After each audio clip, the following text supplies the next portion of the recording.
To some, the chessboard is a battlefield, a mind sport, a trap-filled maze, a blank canvas. Each piece moves and creates a new stroke. A stroke of genius, you hope. Many battles have to be won to ultimately win the war. Navigation through your opponent's traps are key. There are 64 squares total, 32 spaces occupied, 16 pieces each, 2 sides, and 1 goal. Checkmate your opponent's king before they checkmate you. In this video, I'm going to discuss how to set up the chessboard, how to know what square you're on, and how to remember where each and every piece calls home. So beginners, so those completely new to chess, get excited. Get ready. Class is in session. Let's begin.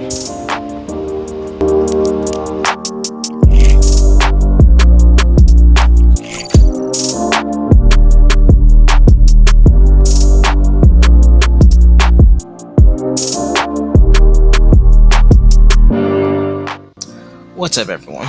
My name is Terrence Beard Jr., and this is Better at Chess, where we teach beginners and those new to chess how to play the game. Today's video is going to be on chessboard basics, where we teach you how to set up the chessboard, to know what square you're on, and how to never forget where the pieces go.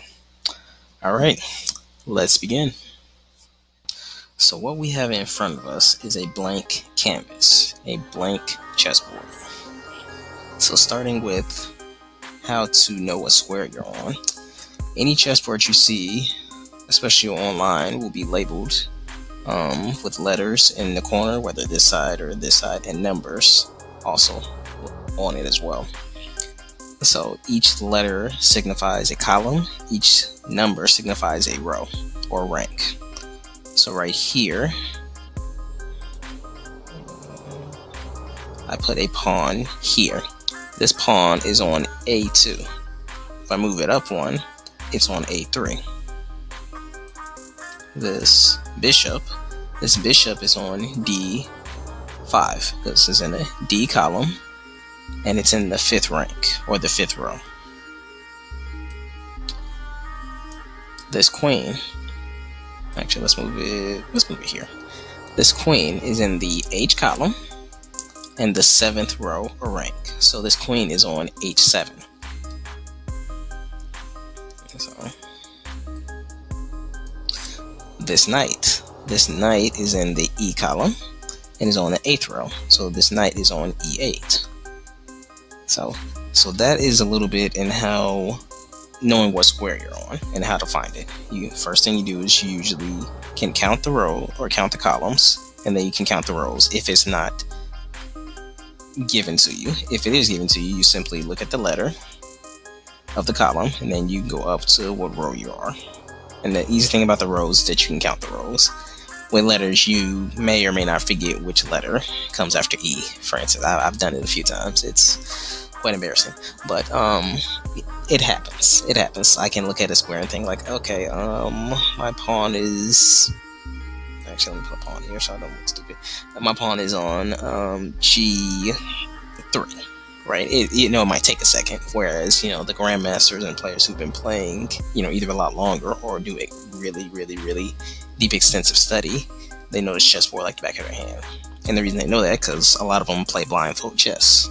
So when playing blindfold chess, you have no choice but to know what square you're on, because you have to keep track of where your piece is. So, but that's neither here nor there. Okay, so let's clear the board. So now what we're going to do is we're going to set up the chessboard. So now that we know how to find out where we are on the chessboard, now let's set up the pieces on the chessboard. So in a future video, I'm going to go over the different pieces and how they move on said chessboard. For now, we're just going to set up the pieces for each side. So one thing about the chessboard is each side will mirror each other. So I have a pawn here on the 2nd row. White's pawns are always going to be on the 2nd row. Black's pawns are going to be on the 7th row, but they are 2nd row from the bottom. So the pawns are essentially going to be always on the 2nd row from the bottom on the side that you're on. So if you're white, your pawns are going to line up in the second row or rank. If you're black, your pawns are going to line up on the 7th row, but second from the bottom. 1, 2. So, and there are 8 pawns for each side. So I'm going to place the pawns right now.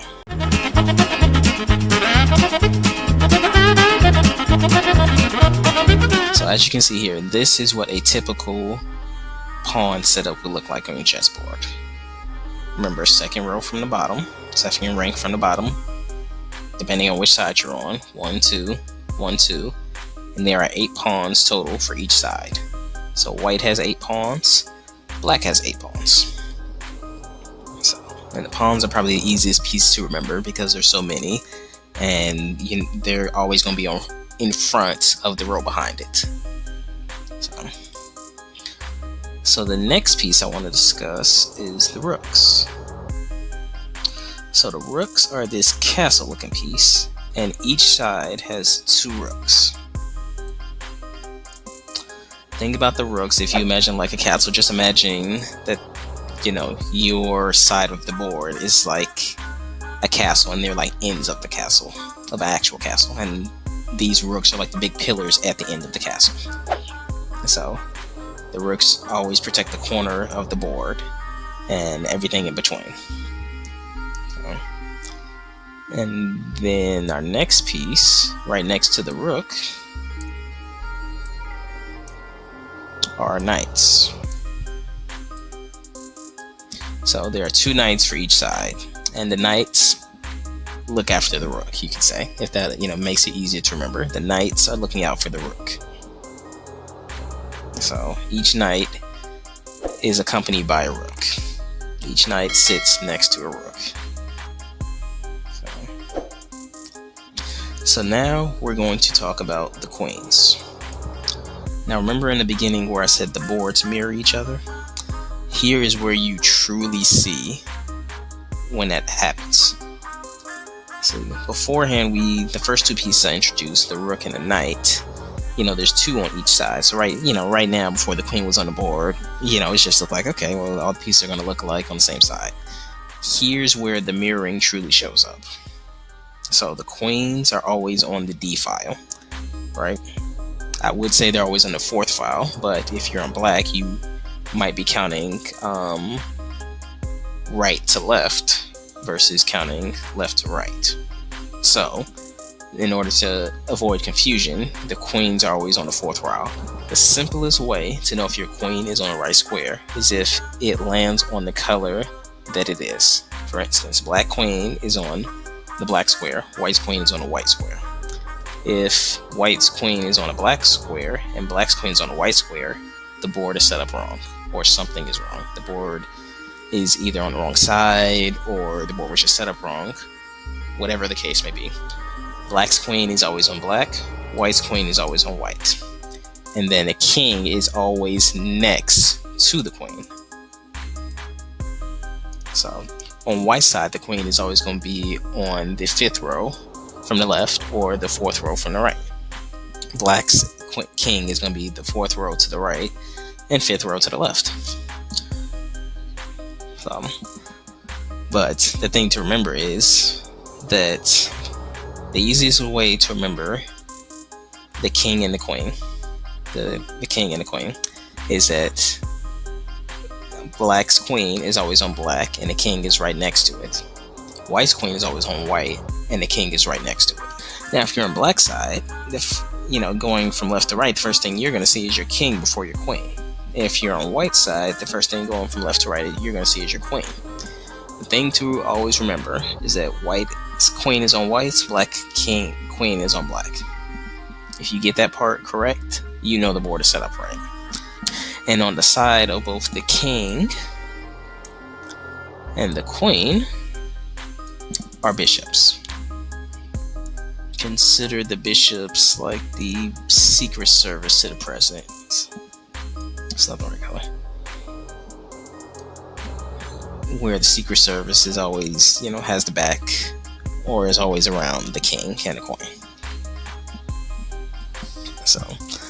And this is how a chessboard is properly set up. And as you can see, we have 8 pawns in the first row, 2 rooks, 2 knights, 2 bishops, 1 queen, 1 king, all together to equal 16 pieces. Same thing for white.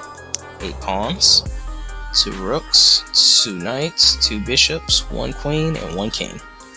And looking at the board completely set up, you see how the pieces 100% mirror each other, right? Rook, rook, pawn, pawn, knight, knight, pawn, pawn, bishop, bishop, pawn, pawn, pawn, pawn, queen, queen, pawn, pawn, king, king, pawn, pawn, bishop, bishop, knight, knight, pawn, pawn, rook, rook, pawn, pawn. If you were to split the board up and fold it up and unfold it, the pieces would stay mirrored to each other. So now if you're ever in a case where, well, not in a case, I should say, if you somehow set the board up wrong, you'll know. The reason you'll know, the first thing that will tell you that the board is set up wrong is if the pieces do not 100% mirror each other. You're not going to see a situation where you have the queen here and the king here. That means on one side of the board, something is wrong. In this case, we know that black side is wrong because black's queen is on a white square. Black's queen is supposed to be on the black square, where the king is next to the queen. So now, to kind of recap what we talked about. So initially we talked about the blank board, right?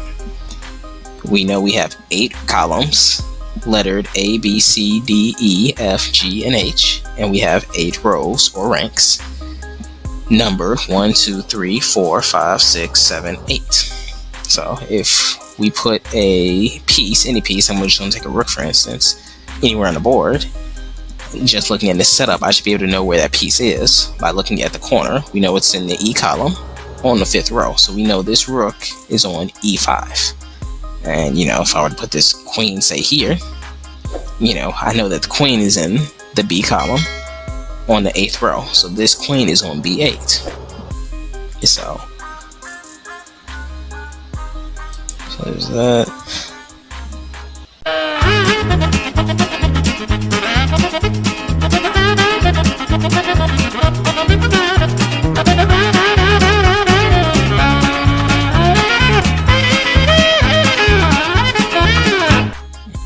So this is what a correctly set up chessboard looks like.